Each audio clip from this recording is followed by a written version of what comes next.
tout le monde, bienvenue sur ma chaîne Naomi Beauty Secrets. J'espère que vous allez bien. En ce qui me concerne, je pète le feu. Aujourd'hui, je suis ravie de vous retrouver dans cette mini vidéo pour vous montrer comment transformer votre savon en gel douche.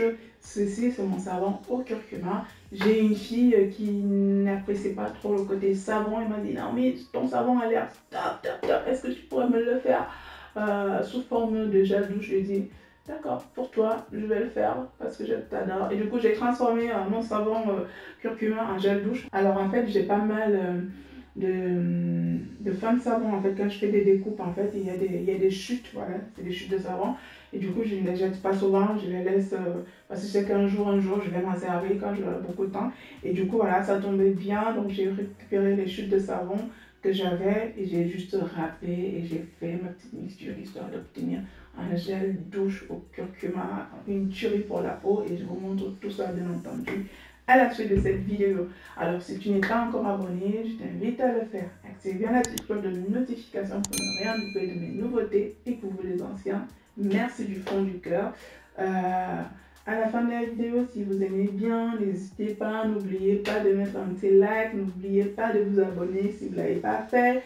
N'oubliez pas la petite cloche de notification pour ne rien louper des nouveautés. Bisous tout le monde, bye bye.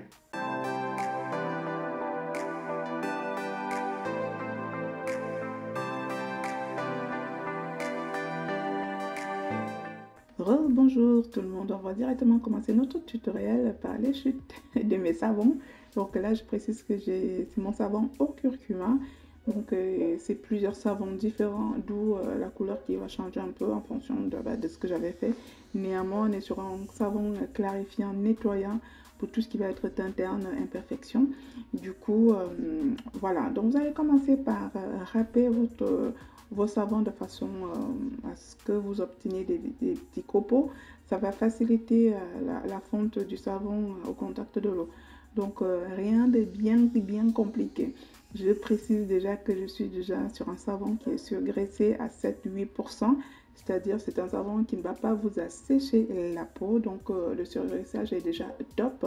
Néanmoins, si vous utilisez un savon que vous ne maîtrisez pas, je vous conseille de rajouter un tout petit peu d'huile pour le rendre un peu plus doux parce que voilà, les savons sont quand même assez asséchants.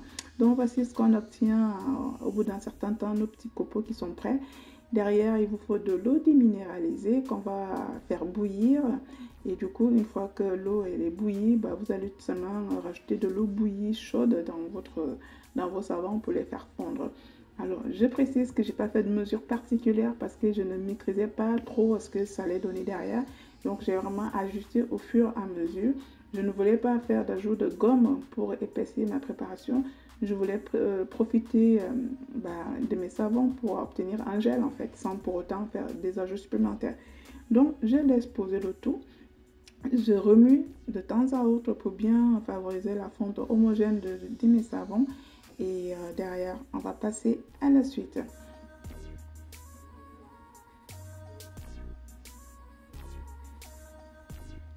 Donc voilà, je précise que la petite couleur jolie elle vient du fait que j'utilise pas mal de colorants naturels dans mes savons pour les embellir, pour les rendre un peu plus jolis. Et du coup, la couleur de ce gel, c'est juste trop canon. On a une espèce de nacre qui se forme dans le gel. Et du coup, ça vous flatte vraiment la peau.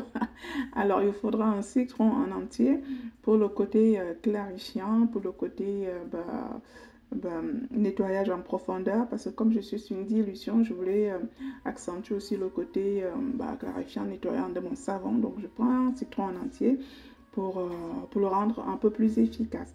Et du coup, je vous assure que votre peau, elle va vous remercier parce qu'à la sortie de la douche, vous pouvez vraiment observer déjà l'état de la peau qui est quand même assez nettoyé en profondeur. Et pour ne pas trop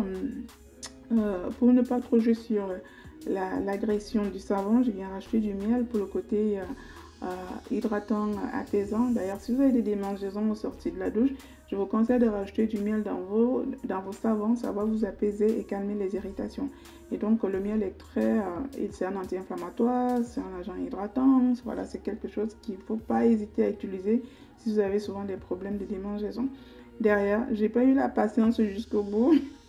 J'ai dit, allez, les petits copeaux rebelles là, dis donc. laissez-moi tranquille.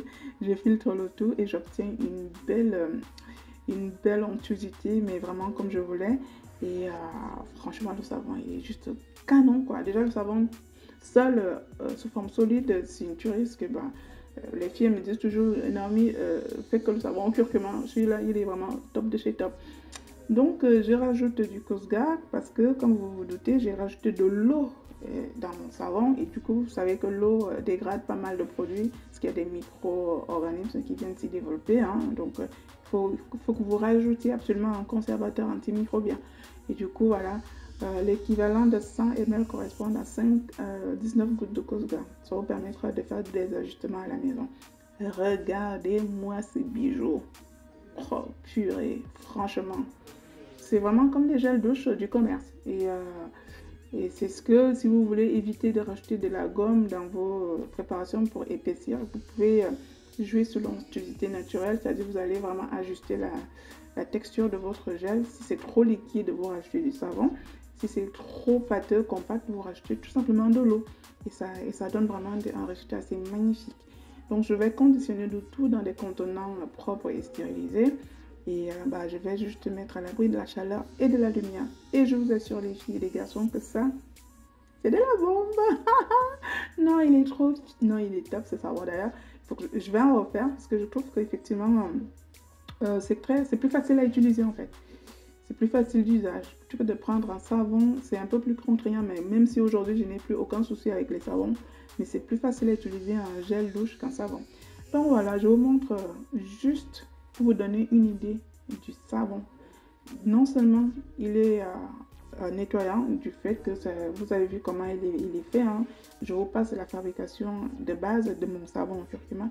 J'ai fait des ajouts. Ça nettoie hyper bien. Et en termes de qualité de mousse, oh, je sais que la mousse ne nettoie pas, mais c'est psychologique d'avoir une belle mousse.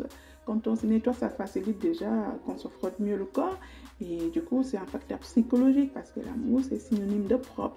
Je vous assure juste que c'est une tuerie. N'hésitez absolument pas à essayer cette astuce qui est juste canon. Allez, je vous laisse avec la fin de la vidéo et je vous souhaite que de belles choses. Prenez grand soin de vous et moi je vous dis à très bientôt pour ma prochaine astuce beauté. Bisous tout le monde. Bye bye.